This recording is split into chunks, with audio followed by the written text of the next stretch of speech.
Welcome to the Ofrenda. My name is Nicholas Gonzalez. Thanks for coming over. Each episode, we'll get the chance to meet someone new who may not be able to introduce themselves anymore through the stories and memories shared here. Today, I have a lovely friend of mine. We met back in college, and I've seen them perform quite a few times. They're a fantastic artist and someone I'm very close to. Their name is Adan. How's it going, Adan? It's Adan. Adan, sorry. Um, I it's okay. This is not a name I go by very often. I know it's been a while actually since I've actually referred to you that way because Yeah, you yeah, normally, like, especially on social media, you go by another name, right? I do. Yeah. Online I go by Mona Diet. It's my drag persona. Yeah, awesome. So how's it going? It's going great.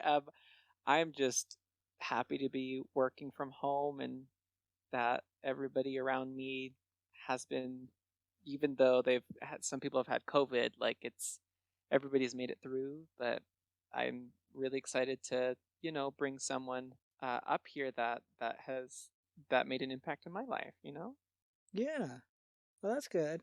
Are you did you get sick then, or was it just some other people around you? Yeah, my mother and her husband got sick, and he spent 3 weeks in the ICU. Oh wow! But Yeah. you said he's doing all right now. Yeah, they're both doing good. I think he's gonna have some like long-term effects. Gets tired like after 5 minutes of any sort of activity, like walking, Mm, washing his hands, taking a shower. Like he's just gets so tired, and it's kind of sad to see. yeah. Well, hopefully with time that gets better.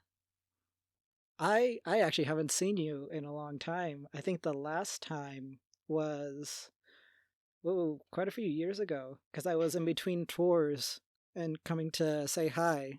I think, right? Yeah, I want to say it was 2019, maybe. Maybe, yeah. Yeah. No, it's been a while. But Yeah, I do COVID kind of like remember, jumped in and kicked our asses. right?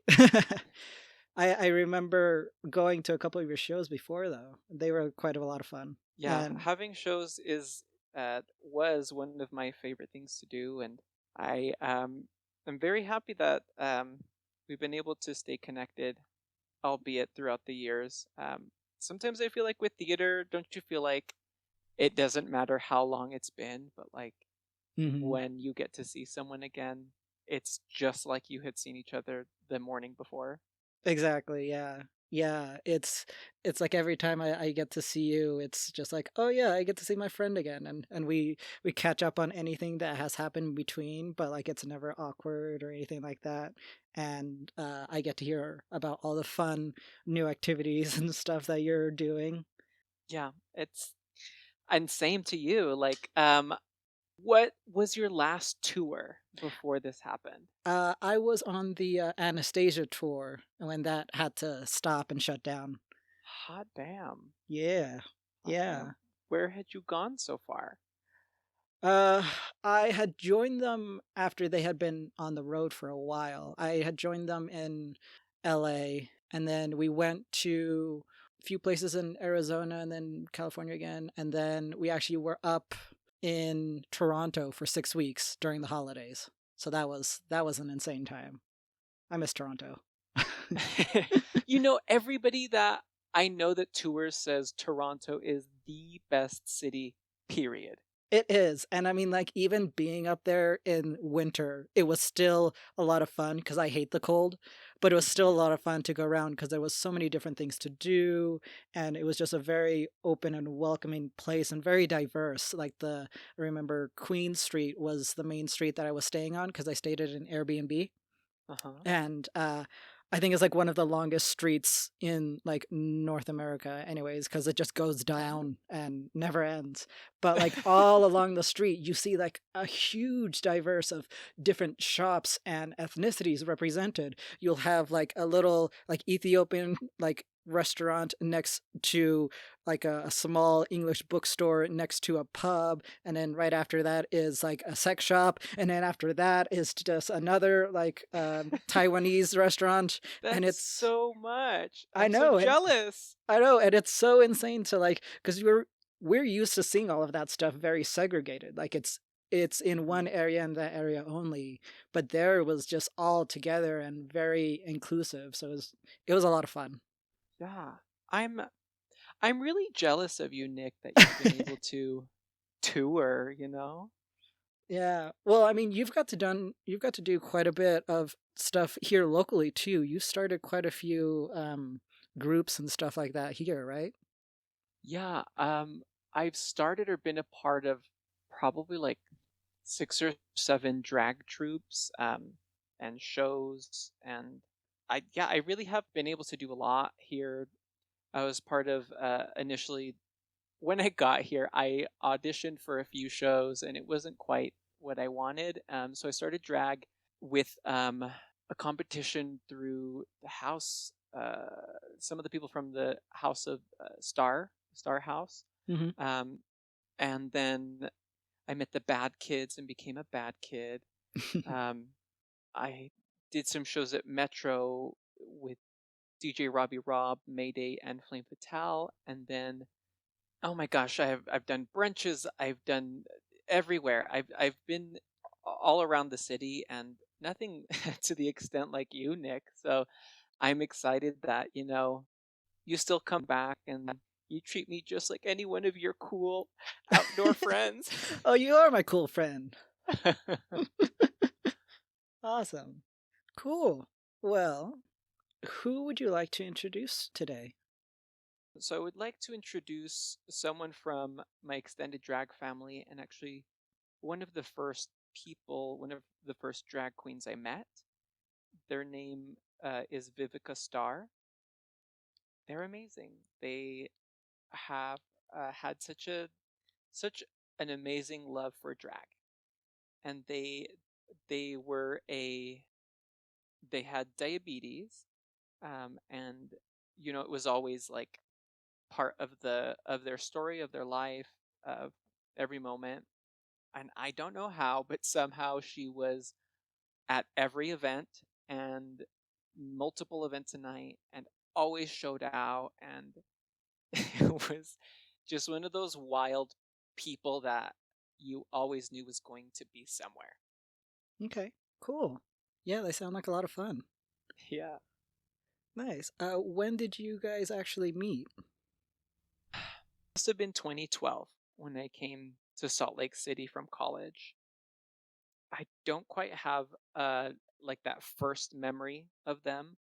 There was a club here called at the time I think it was called Sound or Pure, or it's one of those clubs that like is in every city where like every every 2 months it's a new gay club, owned by new people, and they just had like a really big stage, and it was 18 plus on one side and 21 plus on the other. So it was actually one of the first clubs I went to even in college. Like I came up one December and just like dressed up with friends and we went, and I think I remember seeing her that first day.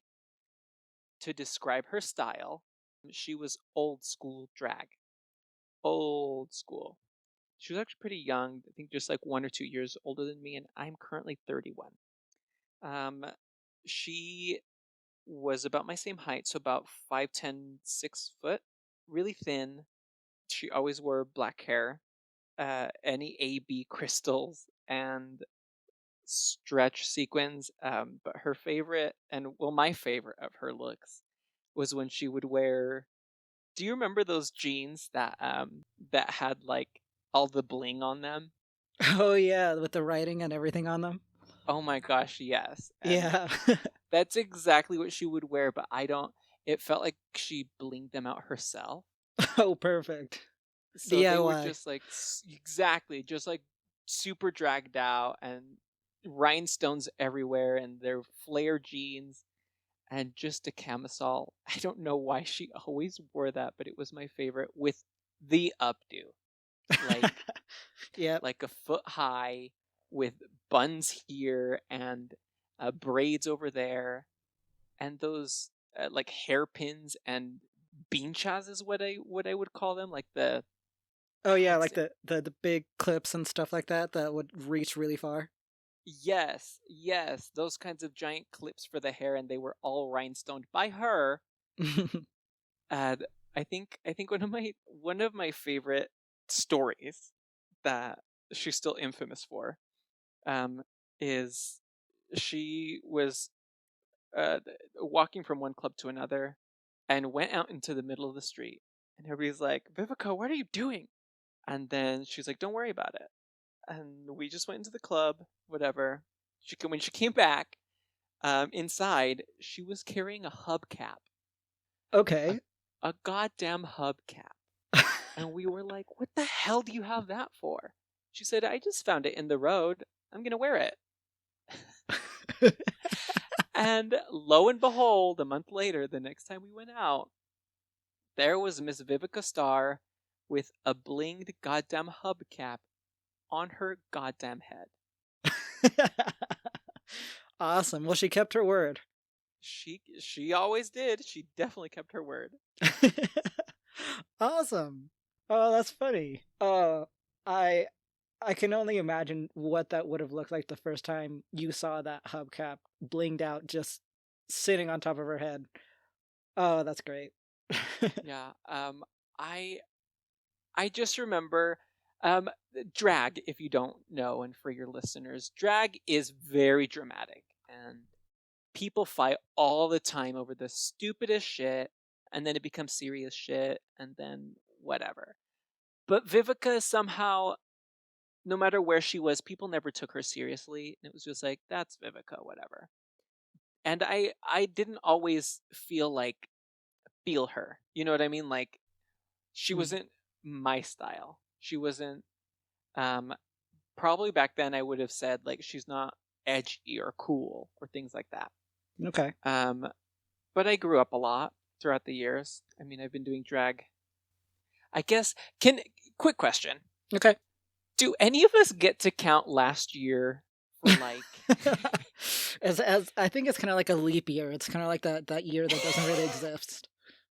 Okay, so we'll jump back to last year. Okay. I've been doing drag for 10 years, and in that time I have been an asshole, a really great person, vindictive, excited. I've been a drag mother, I've been a drag auntie, like I've been all of those things. Mhm. But after a while, I really realized like Vivica does not care about what people think of her simply because she loved doing this.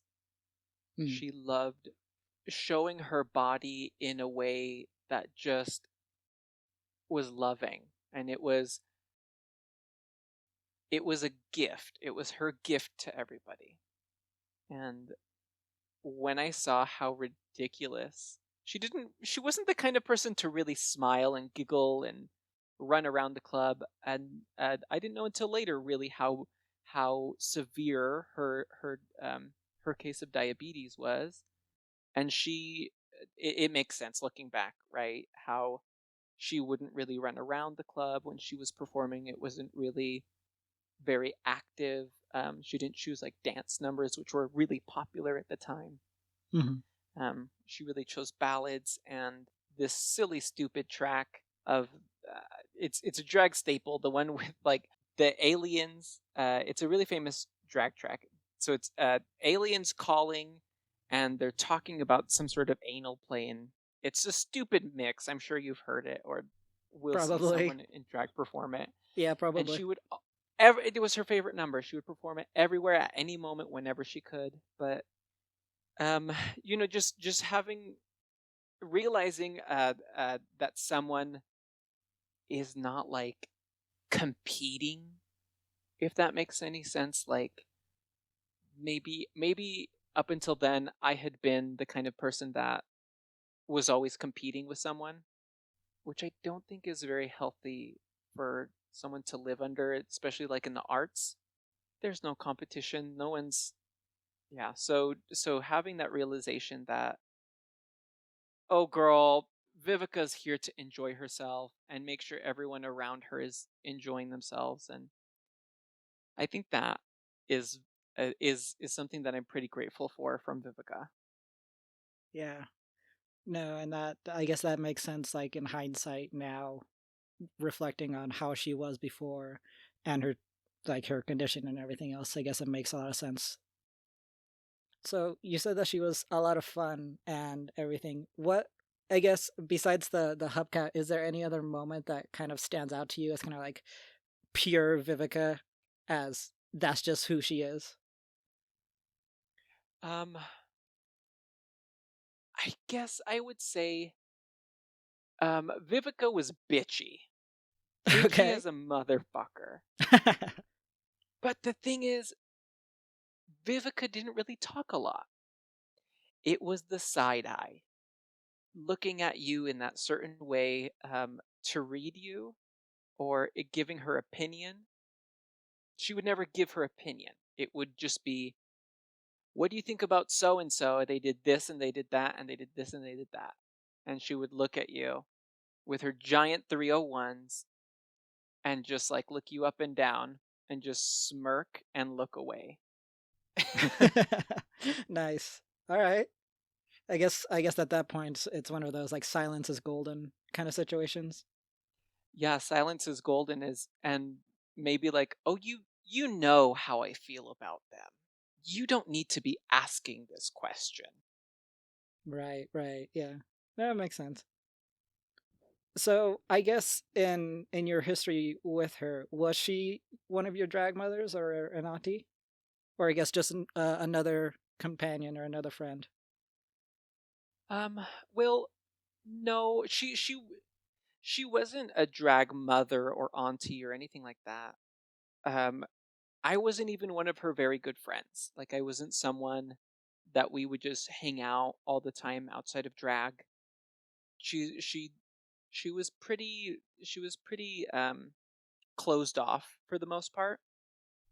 She absolutely had her family, the Star family. She was very close with Nicole and Kayla, and I guess she wasn't an auntie or anything, but she was always there in my peripheral. She was there at the very start of everything. She came to every show, no matter the faction of drag, like the the weirdos and like the club kids and the pageant drag people and the karaoke's, and just always every single time I went out, no matter what club I was at, she was there. So just kind of seeing her live her fantasy at every moment without any sort of um what's the word? Um I can't think of the word. Living her fantasy without any sort of apology. Okay. Yeah, I guess kind of like just staying true to who she is and just not really paying attention to what it might mean to someone else outside of either the community or even within the community, right? Absolutely. She was who she was, and she wasn't going to change for anybody. Her drag was from 2003, and it was the height of drag, and no one could tell her otherwise. And you know what? I agree with her. It is the height of drag. Yeah. Yeah. Cool. Awesome. I guess I'm curious then, what was it about her that affected you so much that I guess you connected with, if she wasn't like a very prominent like, besides seeing her everywhere, was there a particular I guess moment that you recall that kind of made you go, "Oh, I want them more present in my life," or anything like that? Yeah. As I learned more about her situation with diabetes, and I became a little bit closer, excuse me, with Nicole and reconnected with Kayla, um, I started to, really understand that kind of struggle she had been going through. Um, Mhm. and it was a time in my life where I was starting to understand how difficult it was to be alive, basically. And I started to get a little bit closer with her, and understand more about her home life with her own family, which I really didn't know much about, and I still don't know much about. And I started to talk to her a little bit more than I had before, realizing how great she was and how funny she was, and honestly, how kind she was. Even though she could be completely bitchy, she could completely hate someone, but if their hair popped out, she'd be right there taking whatever giant clip she had in her hair and putting it in your hair, just right there, ready to go. So when she passed, I felt very guilty that I didn't know she had been in the hospital, that I didn't know she was getting a transplant. I didn't know that part. And yes, she was very secretive. That wasn't a part of life that she was very open about. So I didn't know that she had been in the hospital for so long and that she was so lonely. And that, I think, was like a catalyst for me. And I did have a death of another friend that same, I think that same month, that was kind of in a similar situation. And it kind of was like the wow, this life thing, huh? It's real short. Yeah. No, yeah. I can definitely see that. Do you remember the day that you heard that she had passed away? I don't remember the day. Dates or not. Well, I guess let me rephrase that. Do you when you did hear about her passing away and everything, do you remember like what you were doing or hearing the news and what was going on? Um, I don't. I don't really remember. I don't really remember what I was doing. I just remember that I felt it was the way I felt when it happened was that it was a sense of how could I have been so blind and just like self-absorbed.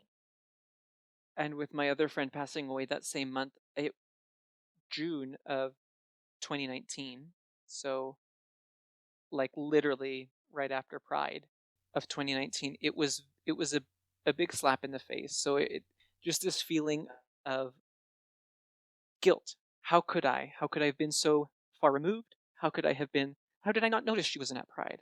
How could I not notice that her presence, Um and it Right. really made me start to see that all of us need each other in the community. I became very focused on making sure, or I tried to become the type of person that was very sure that everybody was okay. Um, and I felt a big shift in my own drag career, quotes, um, big quotes, that it really doesn't matter. It really doesn't matter if I'm the most pretty, the skinniest, the funniest, the loudest, the most well loved, and anybody fighting with each other, none of that matters. It really doesn't matter. That the only thing that matters is, well, that we're able to be with each other and that we're safe. Yeah. Yeah, I think especially with last year, a lot of us kind of understand that now a bit more than before, that it so many things that we put our time and effort into, like whether or not we're super successful or popular, or whether or not so and so thinks that I'm the best, or anything like that, or if this group of people like want to be around me. It doesn't matter so much as we thought. It matters more of the personal connections that we have with each individual person. Having that one-on-one time with someone who Yeah. you may not necessarily at that time see them as like a close friend, but you can think back and say, "Oh yeah, I had that conversation with this person and it was actually really good." And you had that, at least for that moment, that connection was there. Absolutely. Is there anything in particular that will remind you suddenly of Vivica? Like either a particular object that you see or a smell or a place? Yeah. Every single AB crystal will remind me of her. Nice. she would she would when she was finishing up getting ready, she would put in like her last things and look at herself in the mirror and say blam. I don't hashtag blam, and on every single one of her pictures she used to put hashtag blam, BLAM, just like bam with an Nice. L. Blam. So bad, so stupid. Stop trying to make blam happen. AB crystals. Yeah. Oh, that's awesome. Oh, it's been forever since I've seen those crystals too. Count your lucky stars. They're hideous. They're hideous. Nice. Is there anything else? I know that I guess because so many of the clubs, especially here in Salt Lake, they've changed names, changed owners, and all of that. Are there still any of those that still kind of remind you of Evica?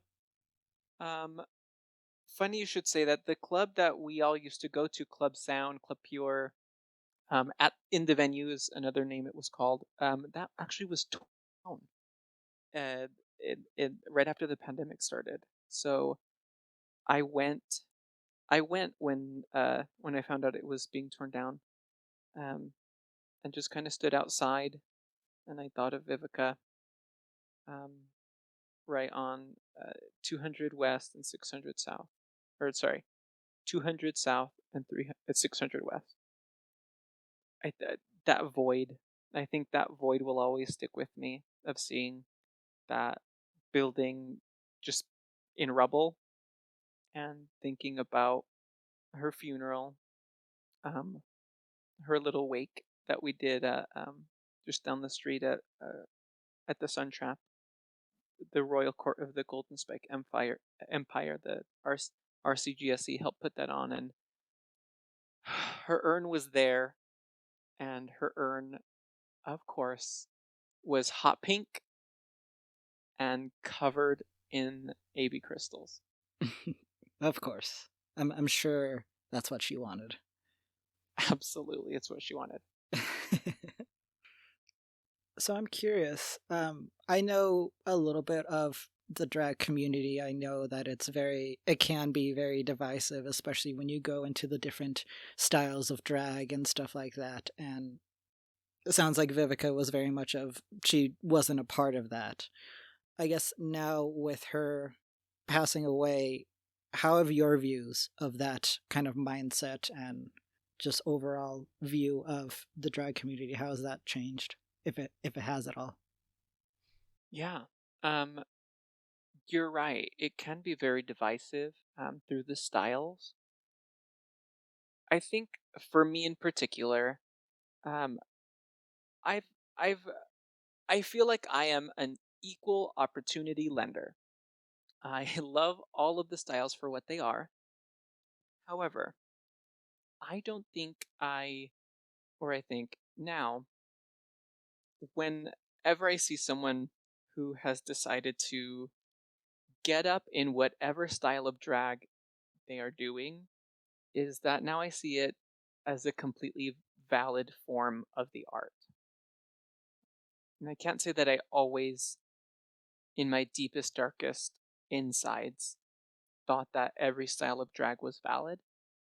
Um, Although it may not be in fashion or uh, coming from a place of wealth and simulated wealth, right? Because no drag artist is wealthy. Right, yeah. Um, I mean, unless you call like RuPaul and everyone else, but uh, but yeah, I think that's a big change that happened after Vivica passed. Is that I fully support all drag artists. I will take off my beancha and put it in their hair. I honestly, when I get back, if I ever get back to doing drag, I just want to have beanchas all the time and just be there whenever someone needs anything. That's maybe treating everybody as if they're valid and have a place at the table, no matter their situation, is a good takeaway from my experiences with Vivica Starr. Yeah. Yeah, it definitely sounds like she was always present in some way for people, even if, like you said, she wasn't the loudest one there or wasn't like the most outgoing, but was always kind of quietly there in the background. Just whenever you did need her, you would just turn around and she was already there helping you. Exactly. Yeah. So, with learning of her conditions of having diabetes and everything else, was it a gradual shift then for you in getting to know her and getting to actually understand how everything was going on with her? Yeah, I think I somehow like always knew that she had diabetes, but I don't think it was. I think it was more me understanding what diabetes was. Um, I'd never really understood that, and um, after I in 2017 I went to back to college, back to Cedar City, trying to finish out my degree, which I still did not finish, and I actually don't give any marbles about anymore. Yeah, fair enough. But I mean, I was 5 credits away, a math class and some sort of humanities class, and I was just like, I'm over this. Anyways, um, one of my other drag siblings, family mates, community, um, Sissy Riot, I became very close with. We spent that summer and then the fall and all together. Um, and they also have diabetes.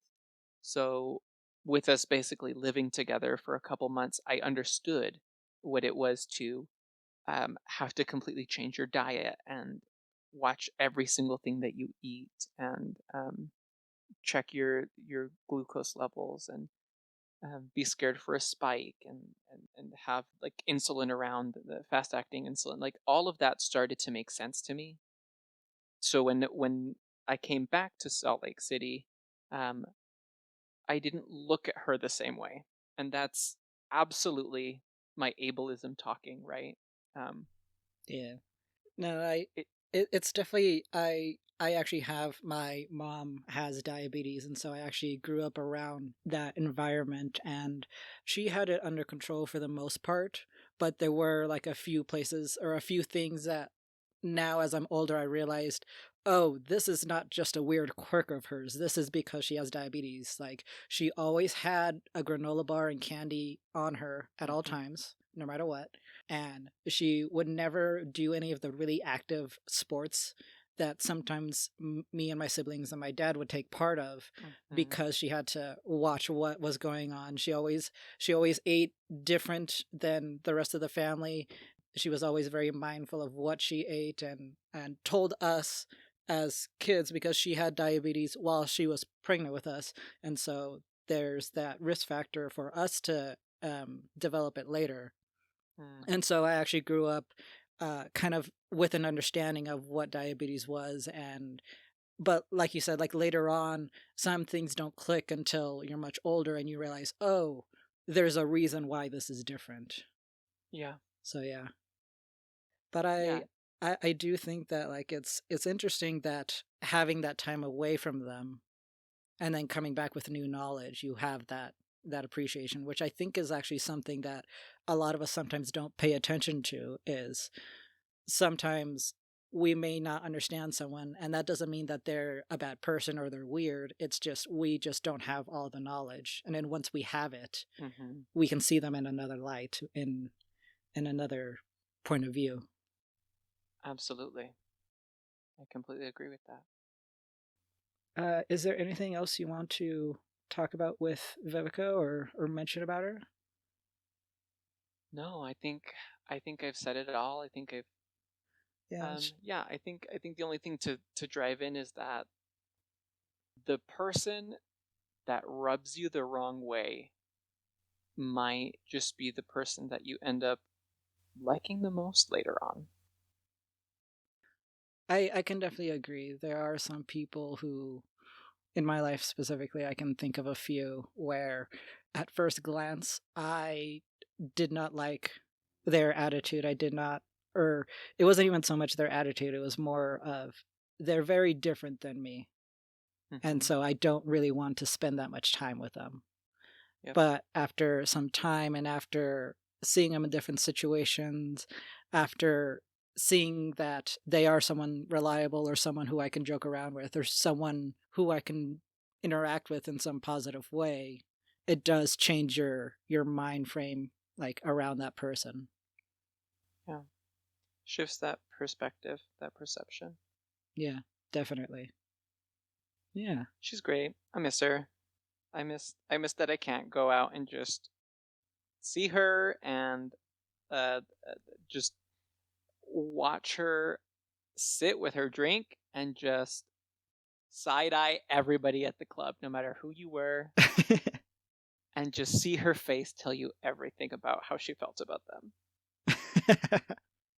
That's a very good thing to find in someone because I think a lot of us are kind of afraid to actually show what we really think sometimes. So Hmm. when you do find those people, like it can be jarring for sure at first, but also very much needed. Cut through all the bullshit. Exactly. Well, thank you for coming on and introducing Vivica to all of us. She sounds like she was a truly amazing, wonderful person and someone who, like you said, she may not have been like the most outspoken or anything else, but still someone who you could have a good time with. Absolutely. And I'm so happy that you had me here. Thank you so much. Of course, Um, yeah. I had a really good time talking to you and catching up. And let me tell you, I am going to find a video of Vivica performing that goddamn stupid mega mix, um, so your listeners can understand the Yes. ridiculousness Yes, I'm pretty sure that everyone of that wants to number. see what exactly what exactly her style was. And if you can find a picture with her with that hubcap, I think that would be awesome to see. I don't know if you got a chance to, but Oh, I will look for it. awesome.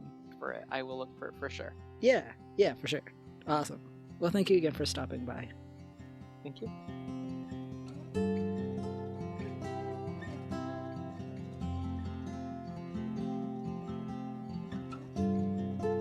Thank you all for stopping by and meeting Vivica.